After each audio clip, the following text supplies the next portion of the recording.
Well, hello. I'm Goofball. That's my name. Well, some people call me Goofball. I am in a silly mood, but really my mom gave me the birth name of Carol, and I'm actually Carol Dickson-Carr, so I can still be silly because, it's a feel-good video. That's what I want to do. I want to make people feel good, and I think 2016's year-end is a good time to kick it off.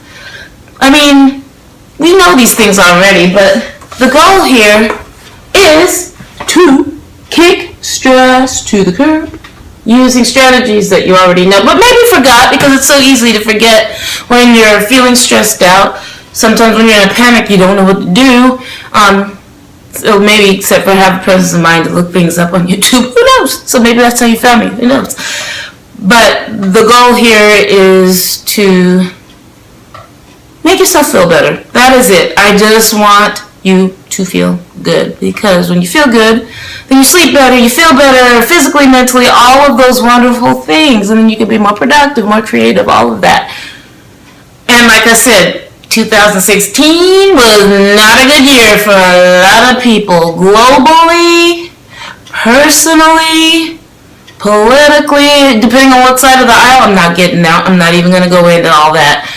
And just things that just make me think our country and our world needs a whole lot of healing, And I often try not to go into that fear place. I'm not immune to it. Generally, I cope by riding the Pollyanna train. Yeah, I don't want to call it the Pollyanna train, but some people might call me a Pollyanna, because I really do believe that if you really feel love from people, and self-love is important, you are going to love on others. Because if you notice, it's the people with like the major issues that do the hurting in a really malicious, horrible, hateful way. And even I had a problem that I wasn't terribly conscious of. Teenage years is when it started to come to a head. Part of that is hormones, but I was an angry kid. I was an angry adult. I had issues I will not bore you with, and that showed up as me being very outspoken. For lack of a better word, I didn't have much diplomacy, and so I would say things that would hurt people's feelings on a really deep level that I don't even realize. I'd get triggered and say something and not realize how badly I hurt the person, and they're afraid to say anything to me about it. It wasn't until I was 30 that like a group of friends did an intervention and told me about myself, because taking me one-on-one, they were afraid to get eviscerated. The wrath of Carol was apparently no joke. So anybody in my life that stayed, that loved me unconditionally, I appreciate that they did that. I felt horrible. And so I made a pact with everybody in my life that if I crack out a turn and get snappish and sarcastic and condescending and just downright mean, please tell me, call me out on it. I promise I will apologize, because I honestly don't mean to do it. It's a knee-jerk reaction. And so, yeah, so even on my little level, because I'm not malicious, I would never intentionally do anything to just like go out, and I would never premeditatedly hurt anybody. So all that to say is I'm really a work in progress, but I do know some things about stress relief. I do. I had to, because I have this low-key level of anxiety that just kind of stays under the surface. I don't take meds, but it's still there under the surface. And even if you do take meds, I think that you can also benefit from things that I will share. But still take your meds. I'm not a doctor. I'm going to tell you that right now. Disclaimer that I am an educator. I teach. That's what I do. So definitely talk to your doctor if it's a higher level, if it's really a clinical level of something, if you haven't already. Me, it's just low level. But if you've been on the planet, like me, for almost a half a century, you definitely learned some things, and I was definitely on the personal development journey. But one thing that I can share from the womb, it was always something that meant a whole lot to me. And that is the feel-good, relaxing, healing power of all things music. Whether you're singing along, dancing along, listening to the radio or your iTunes or even CDs or vinyl. Wouldn't that be cool? I have some vinyl in the garage. It doesn't matter. There are studies out there that talk about this thing called music therapy. The psychology journals are all over that kind of thing. So it is a thing. Music does heal.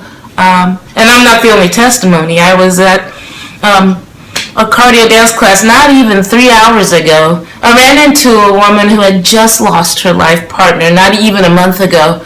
And I waved at her, I smiled at her, and I kind of gave her a knowing glance of, it's like, how are you hanging in there? And she said, in her present moment, and present moment is so important, that she was fine in that moment because she was there dancing. And so the escape is real. You don't have to be good at any of these things. You just have to enjoy yourself.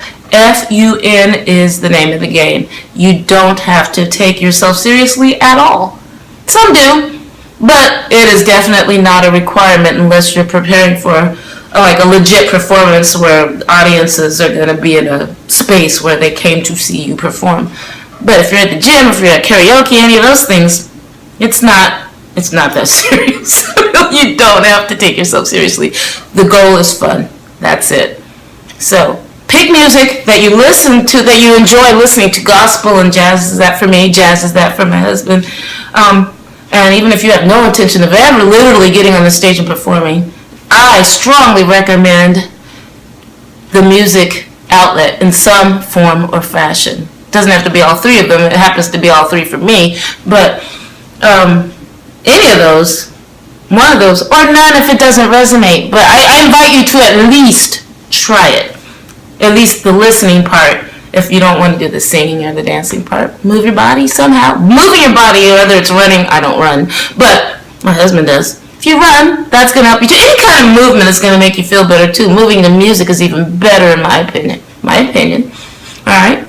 Like I said, you can take what I say with a grain of salt or give it some consideration. I am not a guru standing on high, the authority on all this. I'm just speaking from experience. So, my point of all this is that if you feel yourself in a panic, then one thing I suggest strongly is to get into a place of gratitude, because there's always something to be grateful for in this life. Always, always, always.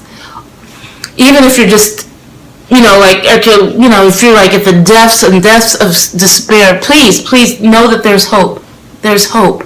There is hope. I've had really dark nights of the soul, and I definitely had to really reach music. Definitely. And when I had the really horrible time period, was 2009, that music saved me. It literally saved me. Literally.